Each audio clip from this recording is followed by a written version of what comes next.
Hello everyone, my name is Vishwanath Dari. I'm an assistant professor and natural resource specialist, aka soil scientist, working with North Carolina Cooperative Extension with North Carolina Agriculture and Technical State University. I work with CEFS from last 3 years, and I got a chance to work with my great colleague and research assistant extension associate here at Small Farm Unit of CEFS, Center for Environmental and Farming System. We all gathered today here to celebrate cover crop and soil health. It's been great to have people here to learn about how they can help preserve the soil in this area, and to bring people that are nearby that may not have access to programs like these without having you here, to bring this here. Thank you very much for helping people in my area and bringing this to us.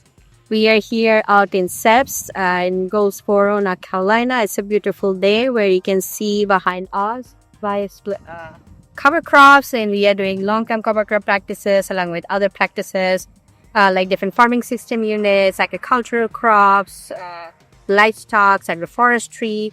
So what I do in my role is that I look at these long-term practices and try to evaluate how this is helping our soil, our environment, our water, as well as what is the long-term benefit of doing this kind of practices through both data-driven practices as well as more mechanistic, process-oriented experiments that we do in the lab and in the field. We use a lot of cover crops at the small farm. We have 6 half-acre fields in this, what we call the upper fields, which are organically certified.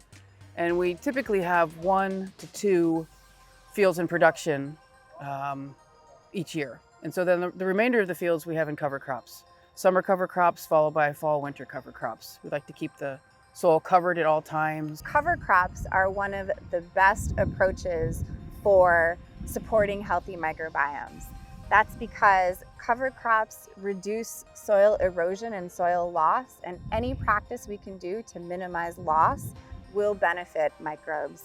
Cover crops also provide food to microbes.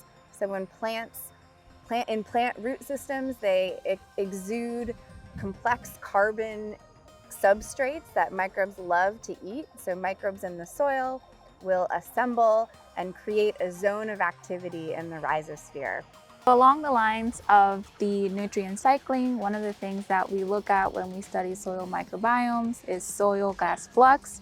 Right now, we have here a Lycor LI870, which measures CO2, along with the chamber that connects to it. So this equipment we use to measure soil respiration. Soil respiration is important because it gives an indication of microbial activity.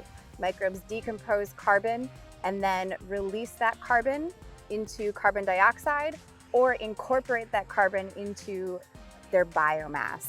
And what we want for healthy soils is to increase the amount of carbon that stays in the soil and limit the amount of carbon that is respired as carbon dioxide. So this tool is an important piece of equipment that we use in our research to evaluate how different practices influence the flux of carbon between the soil and the atmosphere. When it comes to why you would want to do cover crops, there's a variety of reasons. There's individual goals you could have, like weed suppression. We see a growing interest with that due to the onset of herbicide resistance. But also we're seeing a growing commitment by a lot of growers to soil health, and cover crops are a pillar of soil health. If we think of the soil as an ecosystem, plants are what really feed and protect that ecosystem. And having a cover crop instead of leaving a field bare and exposed can really go a long way towards contributing to your soil health. In the eastern part of the state with the coastal plains, we have a lot of sand in our soil, and so we have a lot of runoff, and infiltration is very much a consideration with having roots in the soil. In the western part of the state, your nitrogen and different nutrients are more likely to just stay in the soil. So with our sand, with it running through, we really try to hang on to them and keep them close to the root zone. So I would say it's very important for us. When you attend events like this field day, you get to learn a lot from the experts, through extension, but also just talking with other growers and farmers can be really beneficial.